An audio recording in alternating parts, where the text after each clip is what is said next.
I got the text message on Tuesday afternoon while I was in a client meeting. Taking the kids and Rusty to my sister's for a while. Need space. Don't call.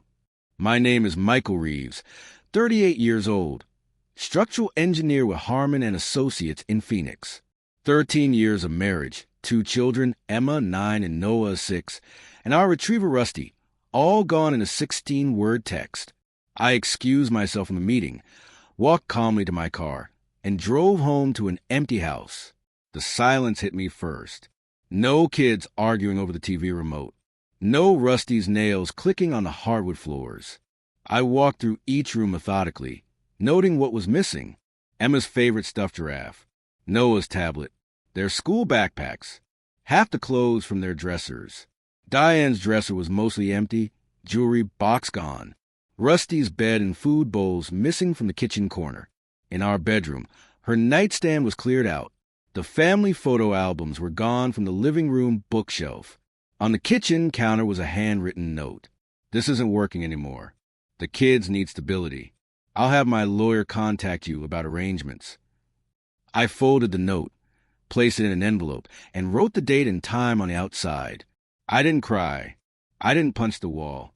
I didn't call her repeatedly or drive to her sister Kate's house in Tempe. Instead, I made a cup of coffee, sat at the kitchen table, and opened my laptop. I met Diane at a mutual friend's wedding in 2010. She was teaching 3rd grade, passionate about education and kids. I was 3 years into my career, building a reputation for solving structural problems others couldn't. We were married 11 months later, bought our house in the suburbs the following year. Emma came along in 2014, Noah in 2017. We were happy, I thought. The American dream with a mortgage and a dog. The first cracks appeared about 2 years ago. Small things at first. Diane started going out more with the girls, friends I'd never met. Started talking about how her college roommate got divorced and was living her best life now. Started making comments about how I worked too much, wasn't present enough, didn't understand her needs. I suggested counseling. She agreed. We went twice. Then she said it wasn't helping. Meanwhile, I noticed her getting more secretive with her phone, leaving the room to take calls. Password changed. Text at odd hours. I didn't confront her. Didn't start checking her messages or following her around. That's not how I handle things. But I wasn't blind either. My father always taught me, hope for the best, prepare for the worst. So I made some quiet preparations. When Diane started talking about feeling trapped 6 months ago, I scheduled a discreet consultation with James Weller, a family law attorney, just to understand my options, my rights, just in case. When she mentioned she might need to find herself over the summer, I started keeping a detailed journal of all my parenting activities, school pickups, doctor appointments, homework help, bedtime stories. I documented everything. I also began moving small amounts of money to a separate account. Not enough that she'd notice, but enough that I wouldn't be starting from zero if things went south. I hadn't told anyone about these preparations. Not my brother Scott, not my closest friend Daniel. This wasn't about plotting against Diane. This was about protecting myself and my children if my instincts proved correct.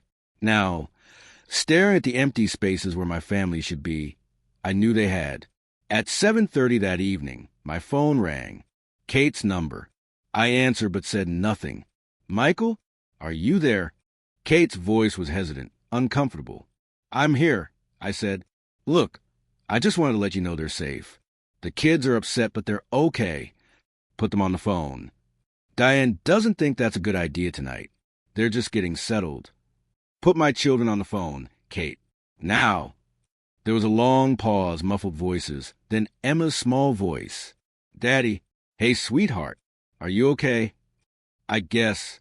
Mom said we're staying at Aunt Kate's for a vacation, but school isn't over yet, and I didn't bring my science project." "Don't worry about your project. I'll take care of it. Is Noah there?" "Yeah, but he's playing with Rusty. Mom said you're really busy with work and needed some quiet time." I kept my voice steady. "Emma, that's not true. I want you and Noah and Rusty home with me, but we'll figure this out, okay? I love you very much." "Love you too, Daddy." When are we coming home? Before I could answer, the phone rustled and Diane came on. That's enough for tonight, Michael. I'll have my sister drop off their school things tomorrow. I think we need a clean break here. A clean break isn't how this works when you have children, Diane. We'll need to discuss this properly. There's nothing to discuss. I've made up my mind. Have you also decided to violate state custody laws? My voice remained calm, factual. A pause. What are you talking about? You can't legally take the children from their primary residence without agreement or court order. What you've done could be considered parental kidnapping. Her laugh was dismissive. Don't be dramatic. I'm their mother, and I'm their father. I've been the one taking them to school 3 days a week for the past year. I've been the one at every doctor's appointment, every parent-teacher conference. I've documented all of it. The silence on the other end told me she hadn't expected this. She thought I'd beg, plead, or threaten, reactions a family court would view unfavorably. Instead, she was hearing a man who understood his rights and had evidence to support his claims. We'll talk tomorrow, she finally said. It's late. After she hung up, I called James Weller. He answered despite the hour. It's happened, I said. She's taken the kids to her sister's. Claims she wants a clean break. Did she give any warning? Any formal notice? A text message this afternoon while I was at work. Perfect, he said. That works in our favor. Have you documented the missing items? Not yet. Do it now. Photos of empty rooms, missing belongings. Inventory everything that's gone. Then get some sleep. We're filing for emergency temporary custody first thing tomorrow morning. That night, I couldn't sleep in our bed.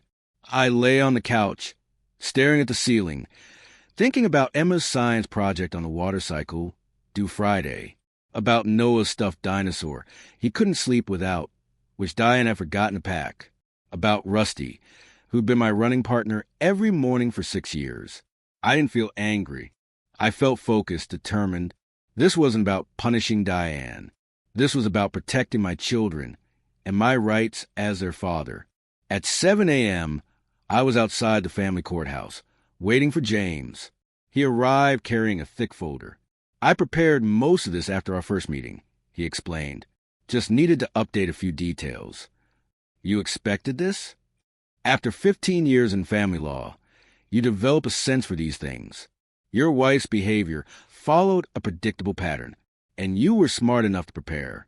We filed for emergency temporary custody at 8:05 a.m. The clerk, an older woman with tired eyes, scanned our documentation.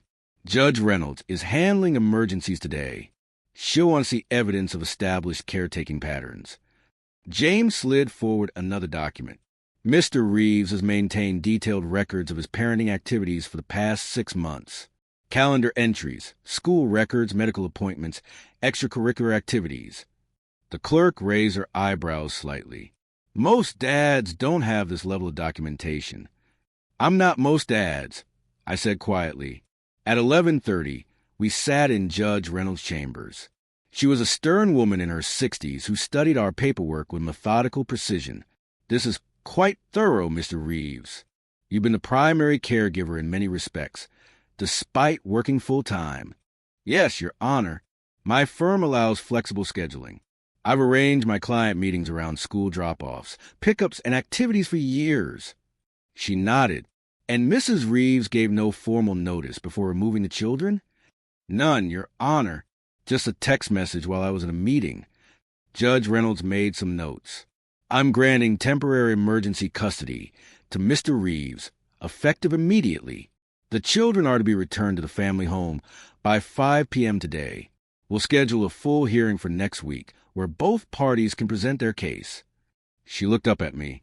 Mr. Reeves, this isn't the final decision. This is to maintain the children's routine while proper proceedings take place. I understand, Your Honor. Thank you. Outside the courthouse, James shook my hand. This is just round one, but it's a significant win. Most judges default to maternal custody unless there's evidence of unfitness. Your documentation of caretaking activities shifted that assumption. What happens now? Now we serve your wife with the emergency order. The children come home today. Then we prepare for the full hearing. Keep documenting everything, every interaction, every text. Record the condition of the children when they return. At 3:15 p.m., my phone rang. Diane's number. I put it on speaker so James could hear. What the hell, Michael? Her voice was tight with fury. You got a court order? You're forcing the kids to come home. I'm protecting their routine and stability. I replied calmly. They have school tomorrow. Emma has a science project due. Noah has soccer practice. This is ridiculous. I'm their mother, and I'm their father. We need to make these decisions together through proper legal channels, not through unilateral actions and text messages. You had no right. James interjected. Mrs. Reeves, this is James Weller, your husband's attorney. The emergency order requires the children be returned to their primary residence by 5 p.m. today. Failure to comply would put you in contempt of court. Silence, then. Fine. Kate will drop them off. But this isn't over. No, I agreed. It's just beginning. At 4:52 p.m., Kate's SUV pulled into my driveway. The kids scrambled out first, Emma running to hug me, Noah right behind her. Rusty bounded out last, circling my legs, jumping up for attention. I knelt down, embracing all three of them, feeling something tight in my chest finally release. Kate unloaded their bags without meeting my eyes. As she was leaving, she paused. Diane didn't think you'd fight this. She thought you'd be too busy with work to want full custody. I looked at her steadily. She never really knew me then, did she? That night, I helped Emma finish her science project. I found Noah's forgotten dinosaur in his toy chest and tucked him in with it. I fed Rusty his favorite food.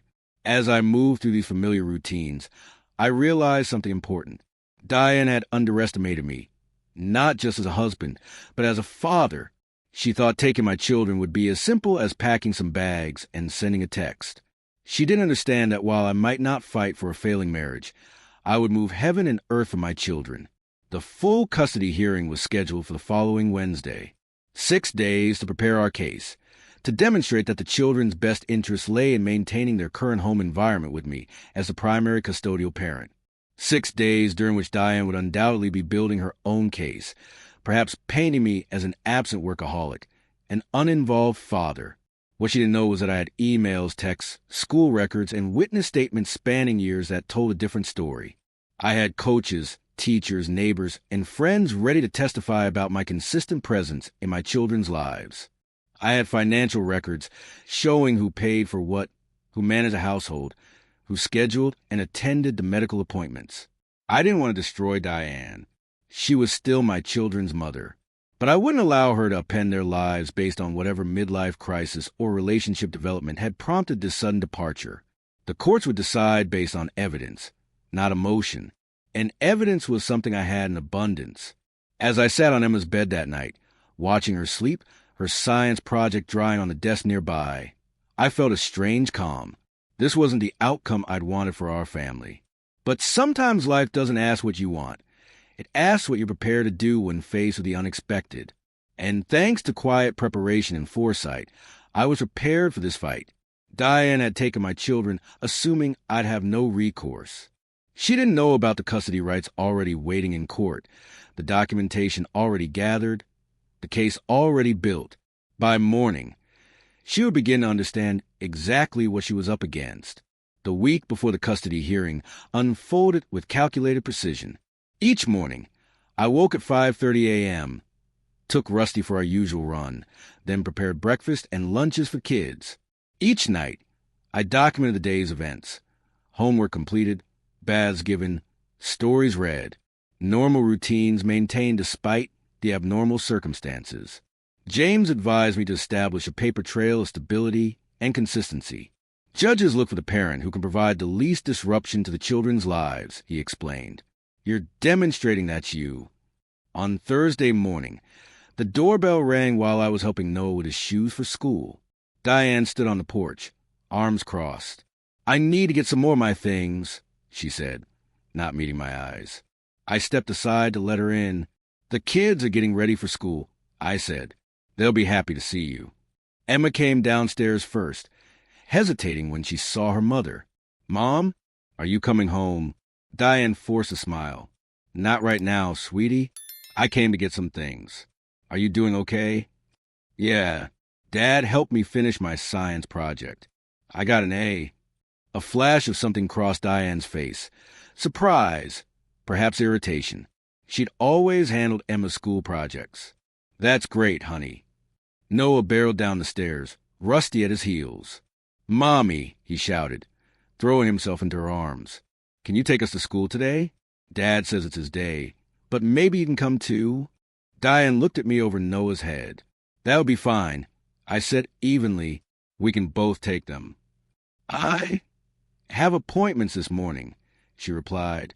I nodded once. "Another time, then." I checked my watch. "We need to leave in 5 minutes, kids. Go brush your teeth."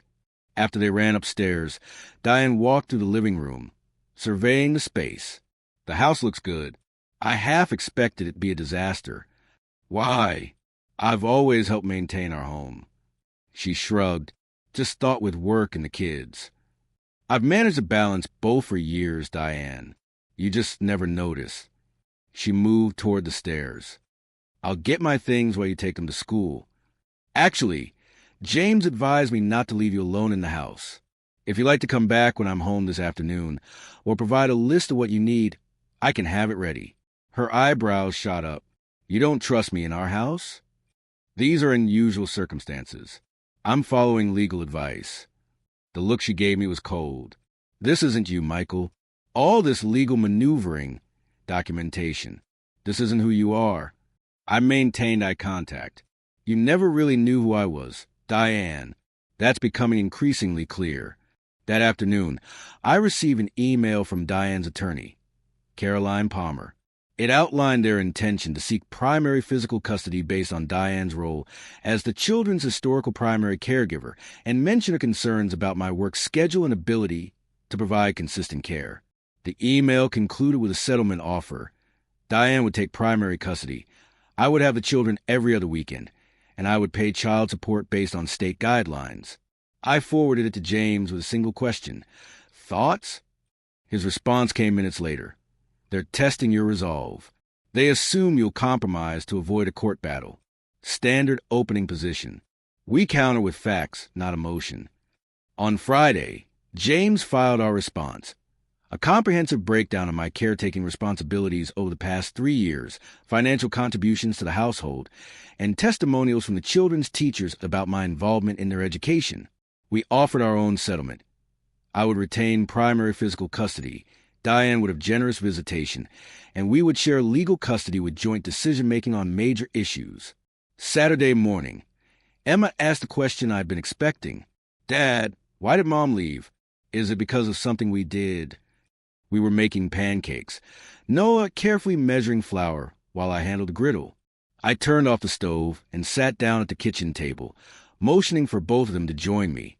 "Your mom and I are having adult problems that have nothing to do with either of you," I said, looking at each of them. "We both love you very much. Sometimes adults decide they can't live together anymore, but that doesn't change how they feel about their children." "But why can't she live here?" Noah asked, his lower lip trembling. "I miss her." "I know you do, buddy, and you'll still see Mom regularly. We're figuring out the details now." "Are you getting a divorce?" Emma's question was direct, her eyes too knowing for a 9-year-old. I nodded slowly. "Yes, it looks that way. Mia's parents got divorced last year. She lives with her mom and sees her dad on weekends. Is that what's going to happen to us?" "Not exactly. We're asking the judge to let you continue living here with me, in your home, going to your school, keeping your routines. Mom would visit often." "But why can't Mom live here too?" Noah insisted. I chose my words carefully. "Mom has decided she wants a different life than the one we had together. That's her choice, and we have to respect it, even if it makes us sad." Emma studied my face. "Are you sad, Dad?" "Yes," I admitted. "I'm sad that our family is changing. But I'm also determined to make sure you both feel safe and loved, no matter what happens." Later that day, Daniel came over to watch the kids while I met with James to prepare for Wednesday's hearing. As I was leaving, he pulled me aside. How are you really doing, Mike? You're so busy taking care of them. I'm worried you're not taking care of yourself. I hadn't broken down since this began, hadn't allowed myself that luxury. But Daniel had been my friend since college. He'd been best man at my wedding, godfather to Emma. I'm angry, I admitted quietly. Not just that she left, but how she did it, taking the kids like that, assuming I wouldn't fight for them.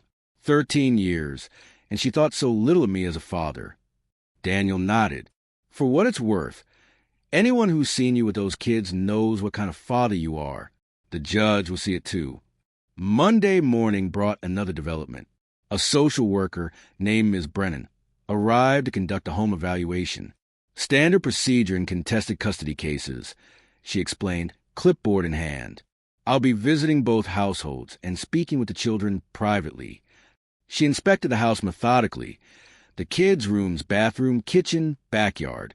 She noted the children's artwork on the refrigerator. The family photos still displayed despite Diane's absence. The homework station I'd set up in the dining room. Who usually helps with homework? She asked. I do most days. Diane handled reading assignments sometimes, but math, science, social studies, those have been my domain for years. And meals? We shared cooking duties, though I've handled most weekday breakfasts since Emma started kindergarten. Diane's not a morning person. Ms. Brennan made notes without comment. I'll need to speak with Emma and Noah alone, if that's okay. I nodded. They're in the backyard with Rusty. Take as much time as you need.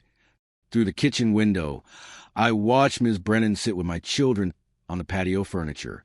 Emma did most of the talking, gesturing animatedly. Noah leaned against Rusty, answering occasionally. After 20 minutes, Ms. Brennan returned to the kitchen. Thank you, Mr. Reeves. I'll be visiting Mrs. Reeves this afternoon. My report will be submitted to the court tomorrow. Can you tell me anything about what the children said?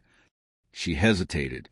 I don't typically discuss specifics, but I can say they appear well-adjusted despite the circumstances. Emma is quite articulate about the family dynamics. After she left, I called James to update him. Home studies usually favor the status quo when children are thriving, he said. That works in our favor, since they're currently with you in the family home. Did the social worker seem concerned about anything? No. She was thorough but neutral. Good. One more piece of evidence in our column. Tuesday evening, the night before the hearing, I received a text from Diane.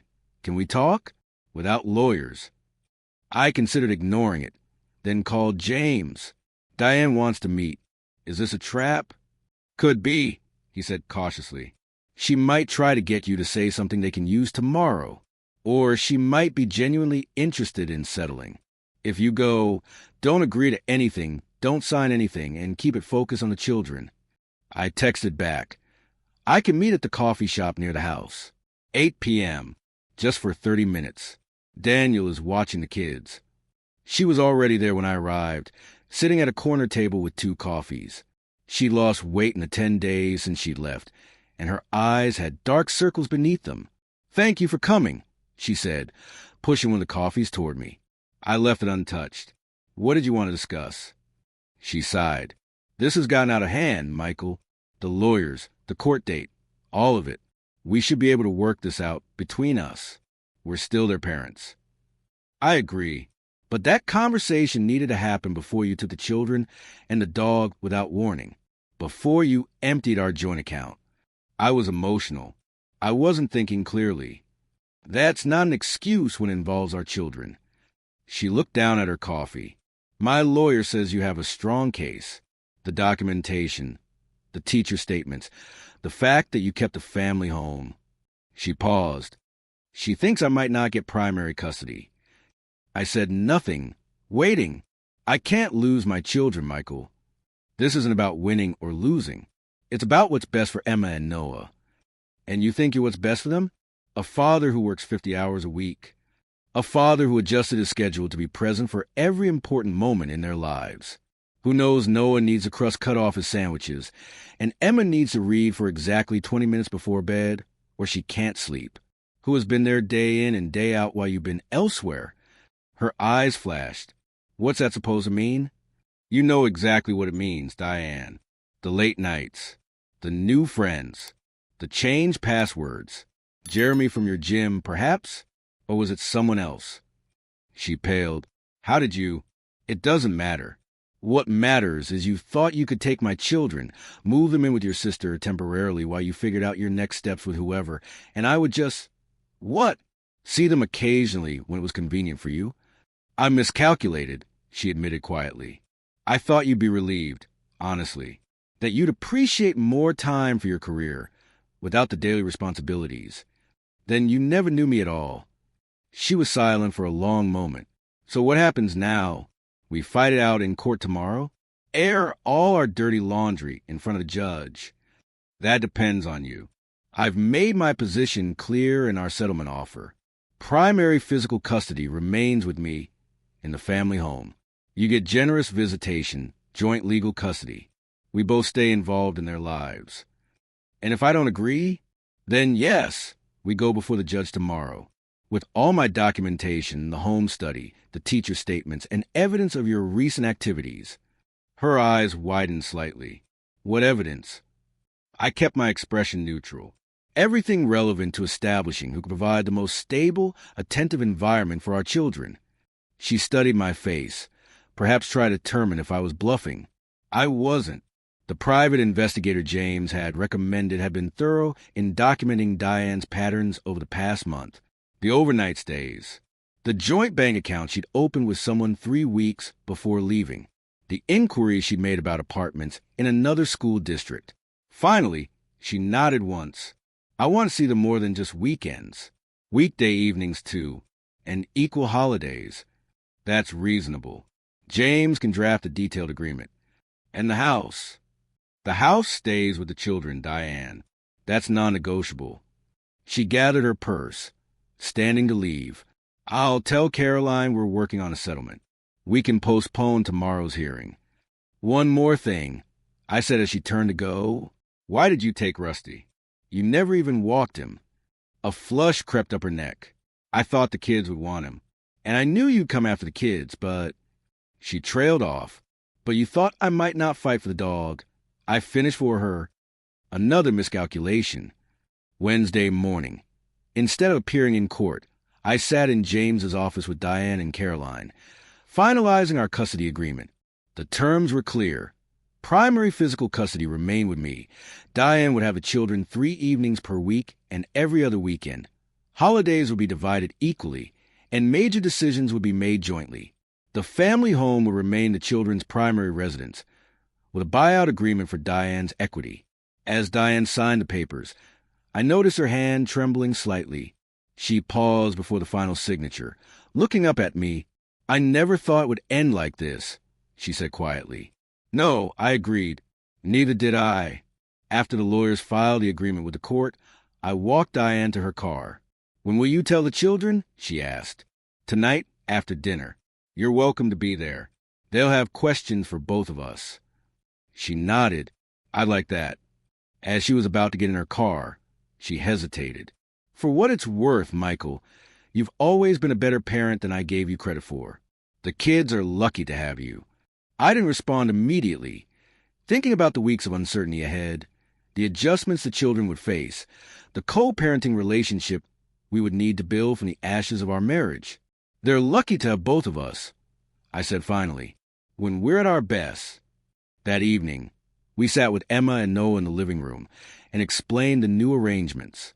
There were tears, questions, fears, all the emotional turbulence you'd expect.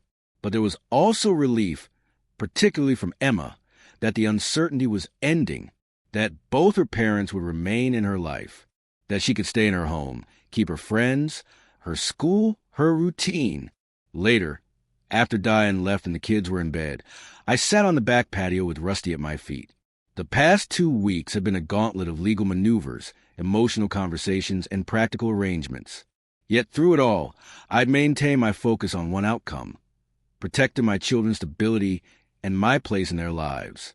What Diane never understood, what she miscalculated so profoundly, was that my quiet nature didn't indicate disinterest or passivity. It reflected a deliberate approach to life, including fatherhood. I didn't need to loudly proclaim my devotion to my children. I simply lived it, day after day, in ways both small and significant. The custody agreement now legally recognized what had always been true. I wasn't just a provider or a weekend playmate. I was their father, integral to their daily lives. The journey ahead wouldn't be easy. Co-parenting with Diane would require patience, communication, and sometimes forgiveness. The children would need time to adjust to moving between two homes, to understanding that family could take different forms. But we had taken the first steps on a path that prioritized their well-being over adult grievances. I thought about calling Daniel or Scott to share the news, but decided it could wait until morning. Tonight was for quiet reflection, for acknowledging that sometimes victory doesn't look like total defeat of the other side. Sometimes it looks like a fair agreement that protects what matters most. Rusty nudged my hand with his nose, seeking attention. I scratched behind his ears, smiling slightly. "We made it, buddy," I murmured. "We're home." 6 months later, things had found a new rhythm. The children spent most weekdays with me, regular evenings and alternate weekends with Diane, who had moved into a condo about 15 minutes away. The transitions were smoother now, the initial awkwardness fading as we all adapted to our new normal. Diane had introduced the children to Jeremy officially, though they'd suspected his significance for some time. Emma, perceptive as always, had asked me one night, "Did Mom leave because of Jeremy?" Adult relationships are complicated. I'd answered, "Your mom and I had problems before Jeremy. But what matters is we both love you and know him more than anything." At work, I'd adjusted my schedule to accommodate single parenthood, leveraging my seniority to work from home 2 days a week. My colleagues have been supportive, especially those who navigated divorce themselves. My boss, initially concerned about my availability for major projects, had been impressed by my continued productivity despite personal challenges. The custody agreement had been tested several times. Schedule conflicts, disagreements about extracurricular activities, miscommunications. But we resolved each issue without returning to court. I maintained my documentation habit, but now it served as a practical co-parenting tool rather than legal protection. A shared online calendar tracked activities, appointments, and exchanges. Detailed notes about homework, minor health issues, and social developments helped maintain continuity between homes. One evening, as I helped Emma with her math homework while Noah played with Rusty in the backyard, I received a text from another dad in Noah's class. "Heard you got primary custody in your divorce. My wife just left with our daughter. Any advice?" I looked out at my son, laughing as he threw a ball for our dog, then at my daughter, confidently working through equations we practiced together. I thought about the quiet preparations that had protected this life, this stability, these ordinary moments that meant everything. I texted back, "Document everything. Know your rights. Focus on what's best for your child, not winning against your ex. And remember, being underestimated can be your greatest advantage.